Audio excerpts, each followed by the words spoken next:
तिलक रचना कर रहे, पत्रावली लगा रहे।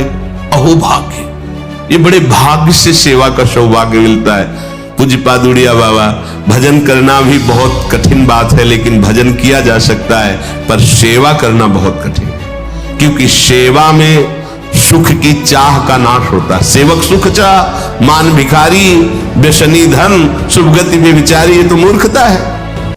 हरिवंश महाप्रभु कह रहे हैं, आरती सजाओ, ठाकुर को सुंदर सुंदर सुवासित जल से स्नान करा के, कोमल वस्त्रों से श्रीअंग प्रक्षालन करके, पोंछ करके विराजमान करो, सुंदर पोशाक धारण कराओ, सुंदर धीमे धीमे चंदन घर्षण करो, केसर कपूर डाल के ऋतु के अनुसार धीरे धीरे इसलिए मोटा ना हो, स्थूल हुआ तो पत्रावली ठीक नहीं बनेगी, पत्रावली करो। सुंदर सुंदर पुष्प लाओ चयन करके, 2-4 पुष्प ही वृंदावन के हो गए तो लाखों करोड़ों के बाहर के पुष्प समानता नहीं कर सकते। इस धाम में जो प्रगट पुष्प है, किसी भी लता के 2-4 पुष्प कोमल पत्ते चढ़ा दो, हमारे ठाकुर रीझ जाएंगे। सुंदर सुंदर पुष्पों की माला गूंथो। अहो भाग्य है उनके जो रोज श्री जी की सेवा में ये सेवा का सौभाग्य, सुंदर सुंदर आभूषण फूलों के, माला फूलों की धारण कराते हैं। अहो भाग्य, जीवन धन्य, उनका हाथ धन्य हो गया। पूर्व जितने भी हाथों से हमारे कर्म नहीं होने चाहिए वो हुए हैं, वो सब भस्म हो जाएंगे, क्योंकि अब ठाकुर सेवा में हाथ लग गए। आप ठाकुर जी की रसोई अमनिया कर रहे, ठाकुर जी की रसोई अमनिया किए हुए पात्रों को अमनिया कर रहे, आप पोछा लगा, कृतकृत्य हो गए। लाखों माला भजन इसकी समानता नहीं कर सकता। श्री जी के उच्छिष्ट पात्रों को आपने मार्जन करके विराजमान किया नवीन भोग के लिए, लाखों माला इसकी समान, ये सेवकाई है। सेवकाई सीधे श्री जी को अधीन करती है। माला जपने का फल है, इसका फल नहीं, ये सीधे आराध्य देव को अधीन करती है सेवा। जैसे उपासक रात में जग करके, नींद ना लेकर के, कष्ट सहते हुए वर्षों का अभ्यास, ये श्रृंगार करते, इसमें 2-4 घंटे नहीं लगते हैं। कल जो श्रृंगार होना है, मध्याह्न में विश्राम नहीं करते, नीचे वहां बेसमेंट में ये श्रृंगार करते रहते कपड़ों का। ये श्री जी आज ऐसे सिंहासन में बैठे, निहाल हो गए तुम। अगर अन्य कोई दुराचार प्रवृत्तियां तुम्हारे ऊपर शासन न करे, तुम अन्य कोई गलत कार्य ना करो, तो तुम खुद ही देख लोगे कि आपके अंदर श्री जी क्या देती है। जो बड़े बड़े योगियों के लिए दुर्लभ है, वो प्रीति आ जाएगी। लाडली जी के लिए रोना आ जाएगा, कभी श्रृंगार करते करते आंसुओं की झड़ी लग जाएगी। ऐसा होता है, ऐसा होता है। जब हमारे अंदर भाव बहुत है और सामग्री नहीं है, तो वो दैन्यता भरी सेवा होती, पूछो मत। जब कुछ नहीं था, थोड़ी मिश्री केवल, और भाव में कढ़ी चावल और फुल्का, ऐसे सब, तो आंसू चल रहे कि लाडली मुझ दीनहीन गरीब की क्या है, आपके द्वारा दी हुई मिश्री केवल है, सामने रख के ऐसा सुख मिलता। तो कैसे बिहारी जी के सामने से 4 डलियों से फूल मांग लिए, 1-1, 2-2 ऐसे फूल दे दिए, श्री जी के लिए फूल दे दिए, तो दे देते थे माली जन। आके जब उनकी पंखुड़ी करके शयन के ऐसी छोटी सी गादी लगाते और श्री जी को विराजमान करके ऐसे चल, कैसे वो सुख तुम्हें कैसे वर्णन करें। बड़े बड़े योग सिद्धांत भी जहां प्रवेश नहीं पाते, वो ये बात है। जोग कुजोग ज्ञान अज्ञानू, जहां नहीं राम प्रेम प्रधानु, सो सब धर्म कर्म जर जाऊ, जहां न राम पद पंकज भाऊ। ये आखिरी स्थिति है प्रेम की। महाप्रभु कह रहे, इस बात के सुखदेव जी, भगवान व्यास देव जी, देवर्षि नारद साक्षी है कि जो मैं बात कह रहा हूं कि बिना कष्ट के तुम्हें रस सिंधु की प्राप्ति होगी। तुम आरती करो मदन गोपाल की, उनको श्रृंगारित करो। आरती में जो धूप होती है, अगर बड़ी सुगंधित होती है। अब तो सब बदल रहा है, पैसे के कारण अन्य अन्य मिलावट की धूप, जरा सी धूप की सुगंध, पूरा वातावरण सात्विक। अपने यहां पहले धूप आरती होती है, बड़ा दुलार भरी सेवा है श्री जी की। फिर इसके बाद जो बत्ती की नोक होती है उसमें चंदन लगाया जाता है, ऐसे सूखा चंदन, पिसा हुआ सूखा, ऊपर से केसर, तो वो हल्का सा केसरपन लिए हुए चंदन, क्योंकि जे भी हम प्रज्वलित करेंगे तो पहले धुआं ना निकले, सुगंध निकले। इसीलिए महाप्रभु कह रहे हैं कि कुमकुम मलय रंजित बर्तिका, 9 बर्तिका जिसमें चंदन बुरा, ऐसे, क्योंकि घी लगा होता है वो चिपक जाएगा, फिर केसर पिसी हुई ऐसे, तो जे भी हम अग्नि प्रज्वलित करेंगे तो धुआं नहीं निकलेगा, उससे चंदन की सौरभ, ये भाव की चीज है। बोले मलय कुमकुम मलय रंजित 9 बर्तिका, कैसी घृतसो पूरी राव, घी से सनी हुई पूरी, कुसुम कृत माल नंदलाल के भाल पर तिलक करी प्रगट यश क्यों अहो भाग्य।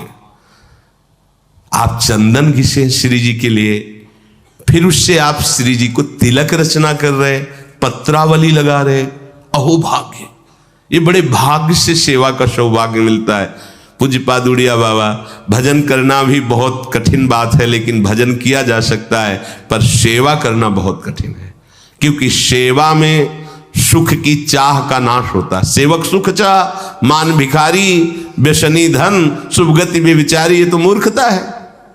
सेवक सुख की चाह करे नहीं, सेवक सुख देने की चाह रखता है। भिक्षुक मान त्यागी होता है, बैरागी मान त्यागी होता है। सुंदर सुंदर फूलों की माला प्रभु के गले में धारण करवावे, सुंदर तिलक रचना करे। तिलक रचना और माला धारण करवाते समय यश क्यों ना भाके। जैसे आप श्री जी का श्रृंगार कर रहे हो तो आपको गुनगुनाना चाहिए अंदर, ब्रजनव तरुणी कदम्ब मुकुट मणि श्यामा आजू बनी, नख शिख लोंग अंग माधुरी मोहे श्याम धनी।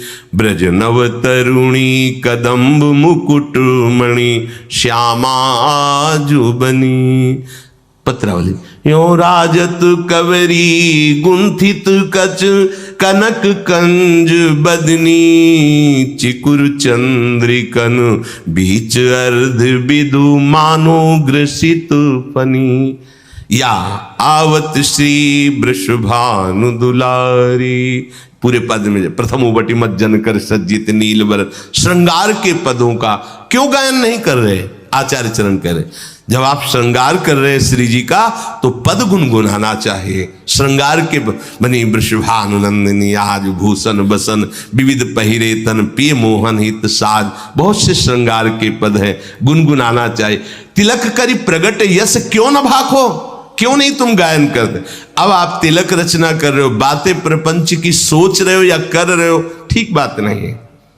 अभी तिलक रचना ठीक नहीं हुई। जिनकी तिलक रचना कर रहे हो उनके यश का, उनकी सुंदरता का गायन करते हुए फिर कह रहे हैं महाप्रभु, इसके पश्चात भोग प्रभु योग भरी थार धरी कृष्ण पे। जब हमने श्रृंगार किया, आरती तैयार करके विराजमान कर दी। सेवा में एक क्षण का भी विलंब नहीं होना चाहिए। आपको पता है धूप के बाद श्रृंगार आरती होगी, तो धूप होते होते श्रृंगार आरती प्रज्वलित हो जानी चाहिए। धूप की जेव ही पदावली संपन्न होने जा रही, श्रृंगार आरती ऊपर, इसके लिए देखना पड़े तो सेवा में प्रमाद माना जाता है। सेवा में स्वामी की सेवा की आवश्यकता के पहले सेवक सेवा सौंज लिए खड़ा है। ये नहीं आरती कहाँ है, आरती, अरे आरती तैयार करो, ये प्रमाद स्थिति है। इसलिए सबसे पहले प्रभु ने कहा है आरती तैयार कर ली, श्रृंगार किए हुए प्रभु को तिलक लगाए, माला पहनाए, अब भोग लगा। आरती तैयार है पहले से, जैसे उस दिन त्रुटि नहीं, ये विलंब नहीं, सेवा में प्रमाद नहीं। स्वामिनी जी के मन में बाद में आता है, सखियां पहले सेवा सौंजे करती, आज ऐसा होगा, पहले ही पता है उनको।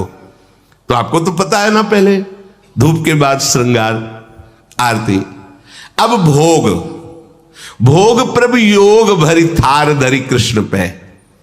योग में 2 भाव होते हैं, एक होता प्रभु के योग्य भोग। ऐसा नहीं कि तुम अपनी मनमानी की प्याज लहसुन छौके प्रभु का ही सब बनाया हुआ है, सब मूर्खता नहीं। फिर प्रभु के बनाए हुए और भी कुछ हैं जो तुम नहीं भोग पाओगे। दंड विधान, नरक, रोग नहीं भोग पाओगे। भोग प्रभु के योग्य लगाओ, जो हमारे प्रभु नहीं पा सकते वो हम नहीं पा सकते, इसलिए प्रभु के योग्य भोग लगाओ। शास्त्र सम्मत, संत जन सम्मत जो प्रभु को भोग लगाने योग्य पदार्थ है वही भोग लगाना चाहिए। बहुत उद्दंडता सेवा में नहीं होते। प्राय प्रभु ने ही तो बनाया, प्याज लहसुन हम उसको भोग लगा देते हैं तो क्या है, उन्होंने ही तो बनाया है। हाँ, उन्होंने नरक भी बनाया है तो आपको घुमा देंगे तो क्या परेशानी होगी, आपको थोड़े दिन रख लेंगे नरक में तो आपको कोई परेशानी, फिर परेशानी ही परेशानी है। कैंसर भी प्रभु ने बनाया है, किडनी फेल भी प्रभु ने बनाया है, हार्ट, बड़ी समस्याएं, तो समस्याएं भी तो प्रभु ने बनाया है। होश में भोग प्रभु योग भरी, प्रभु के योग्य जो पदार्थ है वो थाल में रखो। दूसरा आध्यात्मिक आंतरिक भाव, योग कहते हैं अपनेपन का। इतना अपनापन हो कि मेरे लाडले हैं। अब कैसे, जैसे मां अपने बच्चे को जब भोग पवाती है तो क्या अच्छी से अच्छी वस्तु पवाती है। कोई चाह होती है क्या, चाह एक ही होती है, भरपेट बच्चा पाले। पूरा दूध खाली करो, खाली करो, नहीं खाली करोगे ना बाजार नहीं लिवा जाएंगे, तुम्हारे लिए वो चीज नहीं लाएंगे। फिर और अगर नहीं खा, एक थप्पड़ मारा पूरा, वो रोष प्रकट कर रही काहे के लिए, पूरा खाली करो दूध, अभी तो इतना कम पिया है। और उसकी भाव दशा को देखो कितना प्यार भरा है, क्यों, अपनापन है ना, मेरा लाला है तो मेरे लाडली लाल है, मेरे लाल। अपनापन, इतना गाढ़ अपनापन कि कहीं अपनापन रह न जाए, ये प्रभु को भोग लगाना होगा। अगर इस अपनेपन में भर करके आप एक नमक से चुपर कर रोटी भी रख देंगे तो हमारे प्रभु उसे छोड़ेंगे नहीं, पाएंगे। अपनापन प्रभु से नहीं है तो दुर्योधन ने भी व्यवस्था की थी भगवान की, देखा भी नहीं। अपनापन है विदुरानी को मेरे प्रभु, तो छिलका वाह वाह करके पा रहे हैं। वाह कितना स्वाद है इसमें, केले में नहीं छिलके में ये भोग लग रहा है। काहे का, योग भरी, युक्त होकर, प्रभु में तदात्म होकर, प्रभु के प्रेम में डूबी विदुरानी, केले का छिलका दे रही, होश भी नहीं है। तो महाराज को भी, सर्वज्ञ प्रभु को भी होश नहीं। वो ये नहीं बोले कि अरे सुनो सुनो छिलका फेंको, ये गूदा हमें लाओ ना केला, ऐसा नहीं। वो भी मस्ती से विदुर जी पधारते हैं, अरे पगली ये क्या कह रही, प्रभु को छिलका छीन के गूदा दिया। प्रभु की आंख खुली, जैसे वो डूबी थी ऐसे प्रभु डूबे थे। वो पवाने में डूबी थी, प्रभु पाले में डूबे थे।